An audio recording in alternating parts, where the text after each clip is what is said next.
Amigos, ¿qué tal? Hoy es 22 del 05 del 17.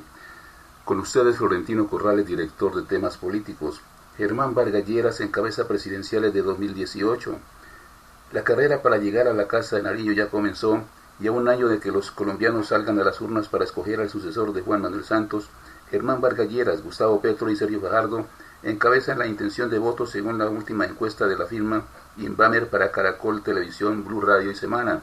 El sondeo, realizado en 57 ciudades del país a 1.200 personas, lo lidera el exvicepresidente con el 21,5% de intención de voto. El jefe de Cambio Radical aventaja por 7 puntos a quien figura como su más fuerte competidor, el exalcalde de Bogotá, Gustavo Petro, 14,2%. En tercer lugar aparece el exgobernador de Antioquia, 10%. No alcanzan a obtener un 10% de intención de voto, figuran en su orden Clara López, 8,4%, el uribista Luis Alfredo Ramos, 7,7%, la conservadora María o Marta Lucía Ramírez, 6,5%, la senadora Claudia López, 6%, y el ex jefe negociador en los diálogos de paz entre gobierno y FARC, Humberto de la Calle, 5,4%, el ex procurador Alejandro Ordóñez, 4,9%, el senador del Polo Jorge Enrique Robledo, 4%, la ex senadora Piedad Córdoba, 2,8%, y el ex ministro de Defensa Juan Carlos Pinzón, 2,4%, cierran la baraja de opcionados. El sondeo revela además que el 75% de los encuestados cree que las cosas en el país van por mal camino y apenas el 35% tiene una opción favorable del presidente Juan Manuel Santos. Por último, la encuesta de Inbamer expone el pesimismo de los colombianos frente a la implementación del acuerdo de paz alcanzado entre el gobierno y FARC en La Habana, Cuba. 65,2% de quienes participaron del sondeo considera que va por mal camino, frente al 27% que afirma que va por la senda correcta. En temas políticos presentamos el informe del director. Buenaventura clama justicia. La frase no es rebuscada, ni más faltaba. Siempre he creído que el bello puerto de mar no tiene dolientes, pero sí quienes exploten sus necesidades y se hayan enriquecido sin piedad alguna, cogiendo los presupuestos oficiales para su beneficio personal. Eso no solo lo digo yo, es un clamor generalizado de propios y extraños, y de ahí que las protestas clamando por un poco de ayuda sean justas y demanden que de quienes puedan hacer algo por una región que vive en medio de las necesidades más sentidas como agua potable, seguridad. No obstante la actividad portuaria y pesquera en un alto porcentaje, no obstante la actividad portuaria y pesquera, aparentes fuentes que la mueven. Buenaventura está en el alma de quienes nacieron ahí, viven o trabajan en ese puerto marítimo. Es un lugar que enamora por el calor de sus gentes y la forma como brindan su amistad. Son sinceros en el más alto porcentaje, y ahí que el clamor expresado en el paro es compartido, generalizado, con un rictus solidario que contagia, y de qué manera, siendo la Iglesia Católica un referente obligado a través de la historia. Ha dado hijos que enriquecieron el panorama político, deportivo, las artes, pero también registra hechos de violencia que han afectado su buen nombre y las melodías que seducen y encantan como Mi Buenaventura, entre otras de arraigo popular. Y nos ocupamos de su futuro y porvenir, porque ya es hora de que las malas acciones del pasado sean reemplazadas prontamente por una dinámica de progreso que cambie lo malo y perverso que manchó su pasado, a fin de que se cante con el alma las bellas melodías del repertorio que ha llegado a todo el mundo, o llevado a todo el mundo, uno de sus mejores embajadores, Yuri, radicado en Francia, donde sus canciones son elogiadas por la exigente cultura europea.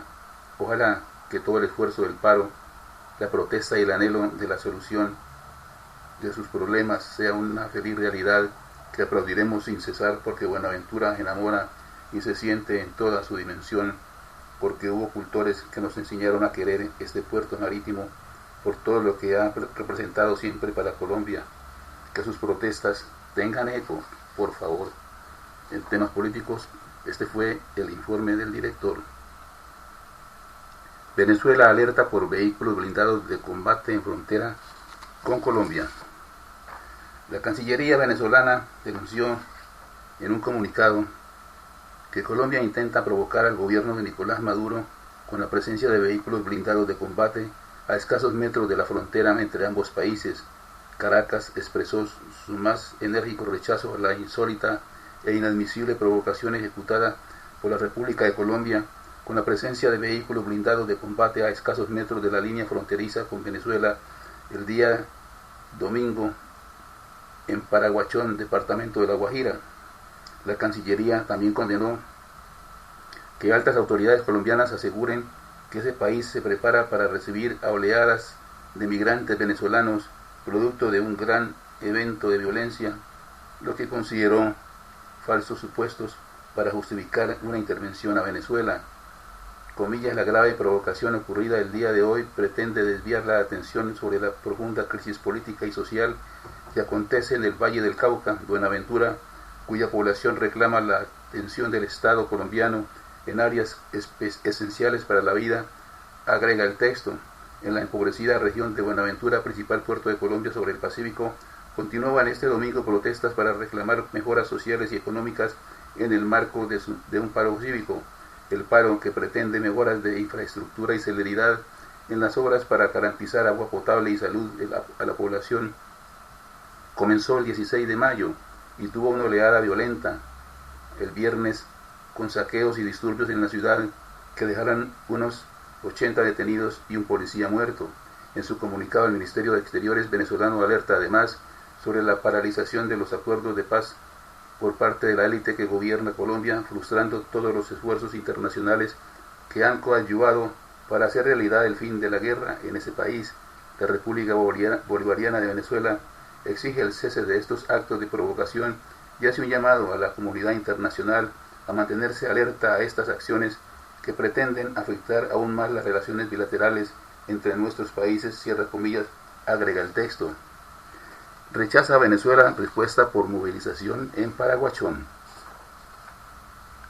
Atención. La canciller de Venezuela, Delcy Rodríguez, aseguró hoy que no le satisface la respuesta de Colombia sobre la presencia de vehículos blindados cerca del paso fronterizo de Paraguachón que une a ambos países y que su país consideró una insólita e inadmisible provocación. Comillas, no nos satisface ni estamos conformes con la respuesta del gobierno colombiano porque sabemos que las actividades y acciones militares y el equipamiento militar que está presente en la frontera con Venezuela no se compagina con actividades para la lucha contra el delito transnacional, cierra comillas, dijo Rodríguez en una rueda de prensa. El gobierno venezolano denunció en un comunicado la presencia de vehículos blindados de combate en la zona fronteriza con Colombia y señaló que tal hecho es una insólita e inadmisible provocación ejecutada por el país vecino, por lo que expresó su más enérgico rechazo. En respuesta, el gobernador del departamento colombiano de La Guajira, Wilder Guerra, negó que haya presencia de carros blindados en la frontera con Venezuela, tal y como denunció Caracas, mientras que el Ministerio de Defensa de Colombia afirmó que los vehículos blindados desplegados cerca de Paraguachón solo cumplen una función de control del delito y están en esa zona desde el año 2015. Sabemos que está enmarcado en la provocación diseñada por el Pentágono. Ha sido una denuncia permanente, fue una denuncia también incluso en la reciente visita que hizo el presidente Juan Manuel Santos a los Estados Unidos, cierra comillas, añadió la ministra de Relaciones Exteriores de Venezuela. Las unidades militares de Colombia, apostadas cerca de la frontera con Venezuela, realizan tareas de vigilancia desde 2015 en cumplimiento de acuerdos bilaterales, afirmó hoy el gobierno colombiano en respuesta al Ministerio de Relaciones Exteriores del vecino país. El pronunciamiento fue hecho por el Ministerio de Defensa de Colombia a raíz de un comunicado expedido el domingo por la Cancillería venezolana que catalogó de insólita e inadmisible provocación la presencia militar en el sector colombiano de Paraguachón en el departamento de La Guajira. Reportan el homicidio de un ex integrante de las FARC en el norte del Cauca. En el Cauca, las autoridades investigan el asesinato de un ex integrante de las Fuerzas Armadas Revolucionarias de Colombia, FARC, cuyo cadáver apareció en la mañana de hoy sobre la vía que comunica el casco urbano del municipio de Buenos Aires con la vereda El Cereal, punto donde está ubicada una de las zonas veredales de normalización y transición. Agolpa dicho grupo insurgente en su paso hacia la vida política colombiana. Según fue confirmado por integrantes de la alcaldía de este municipio nortecaucano, alrededor de las 8 de la mañana de hoy, los pobladores del sector de Chaquera informaron a los integrantes de la subestación de policía del corregimiento de Timba sobre la existencia de un cuerpo sin vida a un lado de la carretera, procediendo un grupo de uniformados a desplazarse hasta el punto para verificar la situación. Comillas, una vez en el sitio se encontraron el cadáver de una persona joven que vestía camiseta blanca, jean azul y zapatillas. Esta persona falleció a raíz de un disparo en la cabeza, estaba boca abajo y de esta parte del cuerpo emanaba aún sangre. Los agentes del orden preguntaron a las personas que estaban en el lugar si lo conocían, pero nadie dio razón. Al lado del cuerpo sin vida encontraron una tarjeta de identidad. Por eso se estableció que esa persona era Eider Quitumbo Taquinaz, de 21 años de edad, explicaron los integrantes de la alcaldía consultados.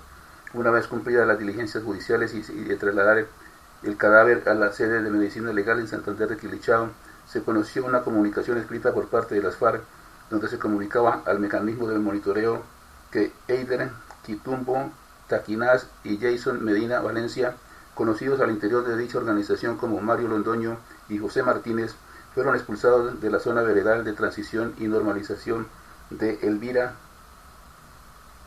por lo que ellos consideran mal comportamiento. Comillas, Jason Medina Valencia y Eider Quitumbo Taquinaz han sido separados de nuestras filas por mala conducta. Por lo tanto, a partir de hoy sus actos y conducta no comprometen a las FARC-EP. Nuestro compromiso es contribuir al cumplimiento e implementación de los acuerdos. Reza, cierra comillas, reza el comunicado enviado al mecanismo de monitoreo por el grupo de guerrilleros ubicados en dicha zona veredal y firmada por Rolando C. o Walter Mendoza, jefe de la zona. La comunicación tiene fecha del 18 de mayo. Ya es hora, o ya en horas de la tarde, y a través de los familiares se estableció que Eider Quitumbo Taquinaz era oriundo de la zona rural de Santander de Quilichao, como explicó la abuela de la víctima tras reconocerlo luego de ingresar a la sede de medicina legal para tal fin. Los allegados dijeron que ellos no saben si era o no de las FARC, que van a investigar la situación para luego ya entregar una versión a los medios de comunicación. Este es el tercer caso del Cauca, donde las FARC salen a explicar sobre actuaciones de sujetos que son señalados como ex integrantes de esta situación, luego de conocerse su vinculación con hechos delictivos. En los primeros días de mayo, este grupo armado que fue tránsito o que hace tránsito a la vida política colombiana explicó en un comunicado que en días pasados diferentes medios de comunicación ligaron a integrantes de las FARC-EP con el intento de secuestro y asalto a un comerciante de café en zona rural del municipio de Caldono, Cauca. Comillas, según declaraciones de Mauricio Capaz, coordinador de la ASIN, hay una dinámica de hombres del FARC que están en los puntos de normalización, que están saliendo a comunidades y a terreno fuera de los puntos, cierra comillas, dice la comunicación enviada a diferentes medios de comunicación del suroccidente colombiano. Paso seguido, dicha organización agregó que todas las unidades se encuentran en este momento dentro de los límites de las 26 zonas veredales transitorias de normalización. La noticia difundida por diferentes medios de comunicación es falsa, aunque los hechos sucedieron. Los sujetos involucrados nunca han pertenecido a las FARC-EP, cierra comillas. De igual forma aseguran que ellos no han autorizado a nadie para cobrar impuestos ni desarrollar ningún tipo de actividades económicas o de guerra, denunciando además que las personas que no pertenecen a esa organización, pero que están adelantando delitos a nombre de ellos o realizando acciones diferentes a la socialización del acuerdo final y su implementación, pedimos respetuosamente al mecanismo de monitoreo como al Cabildo Indígena de Caldono investigar estos hechos y hacer públicos los resultados. Asimismo, instamos a las autoridades del Departamento del Cauca, al Ejército y a la Policía a que se pronuncien, ya que su silencio no contribuye a la construcción de la paz en los territorios, cierra comillas, puntualiza la comunicación. La otra situación fue la muerte de un sujeto en medio de un asalto a una compraventa de café del corregimiento de Pescador Caldono. Registrada esta situación Se rumoró que la víctima era un exintegrante de la FARC, pero ni esta organización ni las autoridades confirmaron este aspecto. La paz en manos de la Corte Constitucional. De las 5 vacantes con que arrancó este año la Corte Constitucional, sigue en la agenda como asunto pendiente la elección de 2 magistrados de las ternas de la Corte Suprema de Justicia. Una de esas ternas ya está lista: Diana Fajardo, Álvaro Mota y Alejandro Ramelli. Mientras se resuelve la otra, lo que se está configurando es que estas 2 selecciones serán mucho más importantes de lo que en principio parecían. En manos de ese tribunal está prácticamente el futuro de la implementación del acuerdo de paz, y la decisión de la semana pasada sobre el fast track dejó en evidencia que los liberales en la Corte hoy son la minoría: Alberto Rojas, Alejandro Linares y Antonio José Lizarazo. Ellos solicitaron que el fast track, la medida que creó el gobierno para agilizar los trámites en el Congreso sobre el proceso de paz, no fuera modificada. Sus otros 5 colegas decidieron lo contrario, que los literales H y J no eran constitucionales, que contenían limitaciones desproporcionadas a la capacidad deliberativa y decisoria del Congreso, que los cambios a los proyectos de ley no necesitaban aval del Gobierno Nacional y que cada norma propuesta podía votarse punto por punto, no en una sola votación como inicialmente se había planteado. En pocas palabras, se abrió la puerta a que, por ejemplo, el Centro Democrático proponga modificaciones a los proyectos de ley cuantas veces quiera, y lo que se prevé es que el fast track o vía rápida poco le quedará de rápido. Para entender por qué es crucial la elección de los 2 magistrados, basta con repasar las reacciones a esa decisión reciente de la Corte Constitucional mientras el Gobierno Nacional piloteaba la crisis, pidiéndole a la Corte revelar el contenido completo del fallo y anunciando una reunión con la Comisión de Seguimiento, Impulso y Verificación a la implementación del acuerdo final. El jefe de las FARC, Rodrigo Londoño alias Timochenko, informó: ante las decisiones de la Corte, todas las zonas y puntos de transición y normalización entran en asamblea permanente. Esta decisión deja ver, además, que la luna de miel con que empezó la posición de la Corte Constitucional frente a los temas de paz tal vez llegó a su fin. En 2013 y 2014, en 2 sentencias, ratificó el marco jurídico para la paz y rechazó 2 demandas contra esas normas. Luego vino la prueba de fuego, el plebiscito para la paz, una medida que determinó el gobierno inicialmente en contra de las FARC para obtener respaldo popular al acuerdo de paz.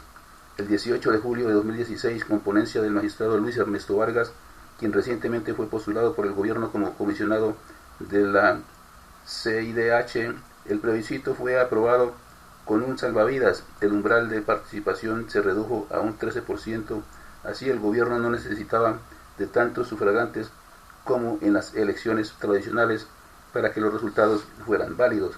Aún así, el 2 de octubre de 2016, el no ganó con el 50,25% de los votos. De todas, fue la peor crisis del proceso de paz. En diciembre de 2016 vino un segundo salvavidas cuando la Corte tomó las 2 decisiones cruciales. Dijo que el Congreso tenía la potestad de refrendar el acuerdo tal como ocurrió y que el fast track era válido. Este año, antes de la decisión sobre el fast track, cuya mayor implicación es el riesgo que ahora pende sobre lo que se pactó originalmente en La Habana, la relación entre la Corte y los temas de paz había tenido sobresaltos. Por ejemplo, en marzo de 2017 el tribunal tumbó el decreto que avalaba que la Agencia de Renovación del Territorio saliera del Ministerio de Agricultura y pasara a manos de la Presidencia de la República. En ese momento la Corte advirtió que el fast track no podía ser una vía para todas las iniciativas del gobierno y que las normas para implementar el acuerdo de paz no solo debían estar relacionadas con este, sino que además se debía sustentar caso a caso porque el hecho o la ley que se aprobaba vía fast track requería de ese mecanismo y no del ordinario. 2 semanas más tarde, la Corte dejó en firme los plazos que había establecido el gobierno para las reformas a través del fast track, una decisión relevante, pues así la Corte respaldó que ella misma tenía un plazo máximo de menos de 60 días para estudiar cualquier norma tramitada por ese mecanismo.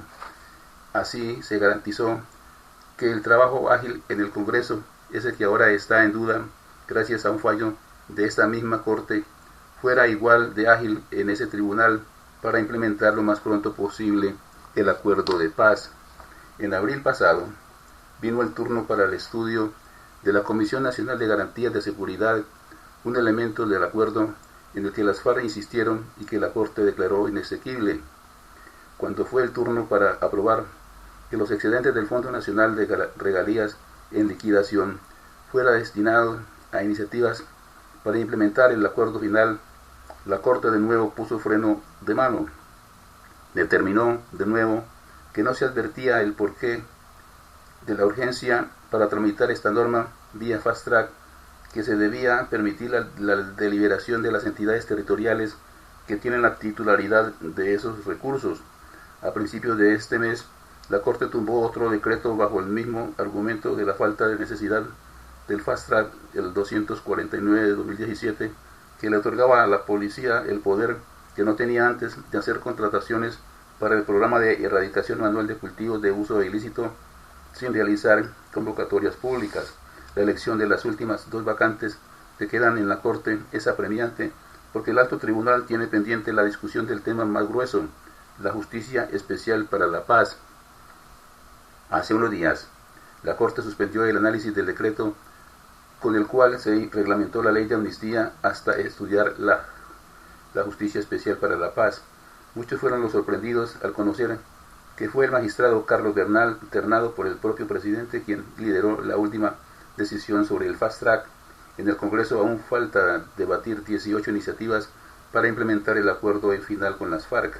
El gobierno asegura que el último fallo de la Corte no va a afectarlas, y aunque los cálculos políticos indican lo contrario, hay estudiosos del tema que afirman que decisiones de este tipo de los altos tribunales pueden terminar dando más legitimidad a acuerdos de paz como el que hoy en Colombia está en juego.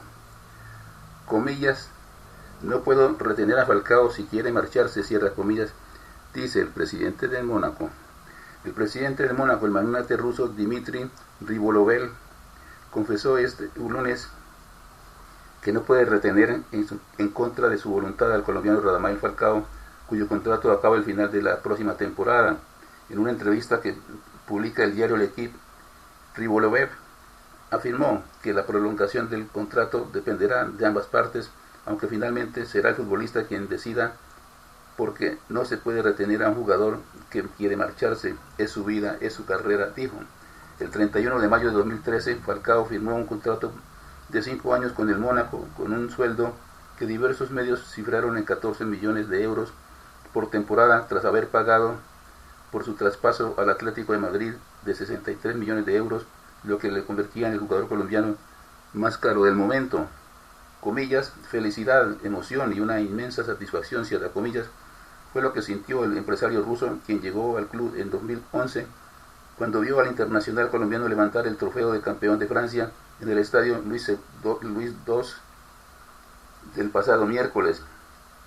El Mónaco, que llevaba desde 2000 sin proclamarse campeón de liga, sumó así su octavo título de liga en la historia del club, fundado en 1924. El magnate ruso también agradeció en la entrevista la ayuda que recibió por parte de la gente del futbolista portugués Jorge Méndez, especialmente por convencer a Falcao de que viniese a un club que acababa de subir de segunda división. En diciembre de 2016, el medio francés, Midapar, denunció un oscuro pacto basado en infiltraciones de Football Leaks para la compra y venta de jugadores entre el propio Rivolovel y Méndez.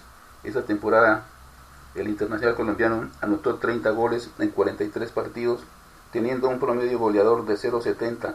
Falcao también fue el primer jugador colombiano en marcar 100 goles en ligas europeas de fútbol.